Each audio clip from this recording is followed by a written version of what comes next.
So in doing so, Caesar started to fight back. Caesar also snuck out and went back to the white man's home. But before he went to the white man's home, the white man came to get him, and he saw the leash in his hand, meaning I will allow you to come live in my home, but you will still be my pet, meaning you will still be my nigger, and I will be your master. Caesar walked up to the cage, shut the door of the cage, and turned his back on the white man. You understand? Powerful, so powerful. The white man could not believe it, nor can his woman, Arab or Indian. Couldn't believe it.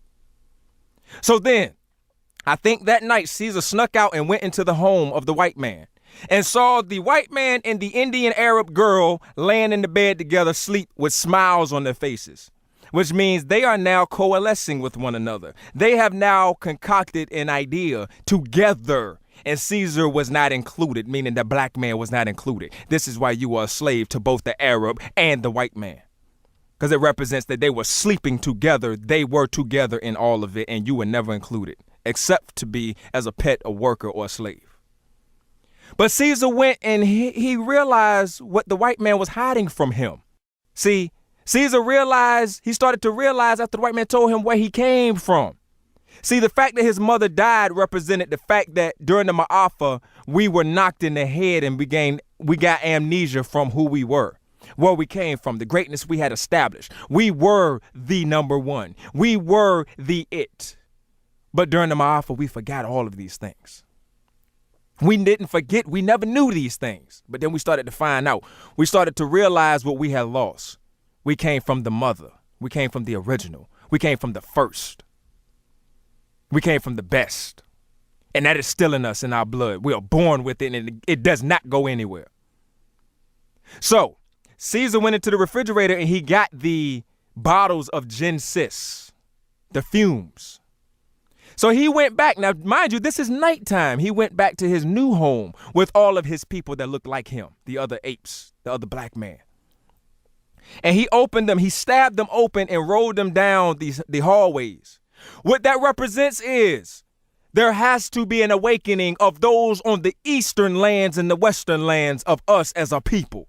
We have to, while we're sleeping, we are walking around dead-minded and asleep, ignorant of who we are, ignorant of what we should be, ignorant of what is happening to us in this world. Not just this United Snakes of America, not these lands over here from the Ma'afa. We don't know who we are in this world. We don't know where we belong and what we can be, because this was all hidden from us by the white man. But see, we're getting over that. So Caesar found these things and he rolled them, and a fog came up. And while they were sleeping, they breathed in this fog. See, when they awokened, it said, I once was blind, now I see. That's what we're talking about. See, they all became the bright eyes. They all became the original Mu-Kongo, the original BA-KONGO. And if you are speakers of the Kikoma language, the original Kaanga. They became the Nkulu. They became the original ones of Ra. They had the light of Heru in their eyes. Do you understand? See, and when they were coming through the tunnel out of their cages, Caesar would look into their eyes and give them an okay, meaning you are ready. You are ready for this mission we are about to take. See, in prison, the big silverback finally came out of the cage when Caesar opened it, and he told Caesar, thank you. Because this means once we can connect and show our people in the land of Mu-Kongo who we are, who they are, that we are one. Malcolm said when he went to Mu-Kongo, he did not realize how ignorant they were of what happened to us over here. They had no idea of how we were being treated in this land of the United Snakes and all of the American continents. So Caesar, when he let him out, he said, thank you. And they all came together into a congregation, and the white man didn't understand what they were doing. They started chanting his name in the prison. That represents the Malcolm X. See, Caesar takes on many roles, and I will show you as I go. The white man didn't know what they were doing, but Caesar taught them. See, before the Genesis, Caesar had a stick, and he broke it into 4 pieces. And he told the orangutan, he said, ape alone is weak, but ape together strong. And the orangutan said, but ape stupid. What that means is black men and women together are strong. Alone we are weak. But then we also realize that we are ignorant of what we don't know. We are stupid to what the white man are doing to us and what these other peoples are doing to us. When our women go out here and buy this hair from these Korean people who don't even go to their own stores and buy their hair. When we go to Chinese restaurants, these #1 China Wok restaurants, and we buy their food that they don't even eat themselves, we are being stupid. We complain about them having dog meat and rats and cats in their food, yet we still stupid enough to go buy it from them. Stupid. See, this is where we must awaken. So anyway, back to the story. When Caesar was back in his cage, the Klan member came in there and he came into the room to beat him. But Caesar grabbed his arm. And so therefore the white man could not hit him any longer. The Klan member could not hit him any longer. And when he said, the white man told Caesar to get your filthy hands off of me, you filthy ape. Basically meaning, get your hands off of me, you filthy nigger. And Caesar said no. He spoke. And the two white men in there, the Klan member and the one I say who is the Jew, ready to shoot Caesar, they were amazed. But they were amazed because he spoke. Not only were they amazed because he spoke, but they were amazed because he didn't back down. And what this represents is when he is holding the hand of the Klan member, the one who has the grip on these United Snakes of America, the racist white men, and the offices, those who create and enforce the law, when he has a hand on them, we don't let go. And so when he said, get your hands off me, you filthy ape, you filthy nigger, when we say no, that means we ain't going nowhere. We are here to stay, whether you like it or not. And when he said no, they stopped in amazement. Because when we speak, our voice right now was not heard, because right now we are nothing to the world as BA-KONGO people in the United Snakes.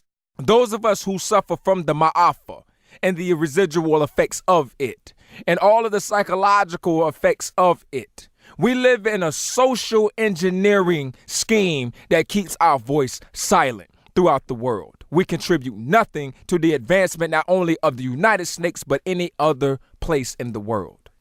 But when we speak and we are able to be strong enough where our voice is being heard, the world will listen. When Caesar said no, he spoke and the world looked in amazement. The gorilla, the silverback, all of the apes in there, they had Caesar's back, but Caesar had to let them know, I got you on this one. So he said no, and he knocked the white man out, put him to sleep, because we are the masters of our own view of ourselves and our direction, not you anymore. So go to sleep, white man. But he was nonviolent. See, that represents Martin Luther King when he was nonviolent. In prison, the white man came with him with the fire hose, and he pulled a fire hose from him, and he wanted to electrocute him, and Caesar shot him with the water hose. That represents we take what the white man dishes to us and we dish it to him and shows him that we are strong enough to stand if we are together. What did he say? Ape alone weak, but ape together strong. It was one white man on the other side of Caesar and all the apes behind him. So the other ape, at the time, there was another white man in there who I said looked like a Jew. I'm not going to say he was the Jew because the Jew is normally the mastermind of all of this crap. But he looks like a Jew. The other ape wanted to kill him, pound him down. Caesar said no. Again, Martin Luther King, nonviolent. He grabbed the white man by the shoulder and put him in a cage and locked him up and let him live. He was basically saying, and which I agree with Caesar, not all white people are evil. Not all white people are out to get us. A lot of them. Some of them can't even help it, but not all of them. I understand that. Caesar even understood that. Even when his other people wanted to kill Whitey. Like I always tell you, kill Whitey is not the way. There's a better way for us to do it independent of them and indifferent of their being and belonging. So when they left out of there, understand the symbolism. They went through the streets and they started going in their own direction. They didn't want to take over the city. They didn't want to take over the white man's home. They wanted to go home. White man, you can have this. We don't want it. You can have what we built for you. We don't want it. We want ours.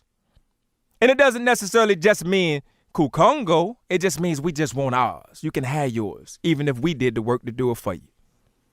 But what was so important, Caesar and his soldiers were on the top of the roof with spears, black spears, and they represented Ushaga Kasensakakona Kajama, the great warrior, king of the Amazulu. This represented when Ushaga had formed a new strategy of fighting with new weaponry to protect his people of southern Mu-Kongo, or Mu-Kongo-Kwa-Soto, the Xhosa people, the San people of the south. It represented when Ushaga trained his people for a new form of warfare because he sensed something was about to happen when the European people came to his land. He knew that the European people were coming with weaponry that they were not prepared to defend themselves against. So therefore, he specially trained a group of 50 men and soldiers to fight off the European people. If not for Ushaga Kasensakakona Kajama, Mu-Kongo-Kwa-Soto would have been taken years before it was taken. He revolutionized warfare, and this is what it meant when Caesar was atop the roof with his soldiers holding the spears, hurling the spears at the cars of the Europeans. See, it represents that in this country we need a shaka, not necessarily to fight physical wars. If it comes down to that, it comes down to that. But we're not talking about physical wars. We're talking about the psychological wars. See, we need the spears to fight the psychological wars, the law, the things that hold us down, the things that are trying to dominate us from ours. So what happened?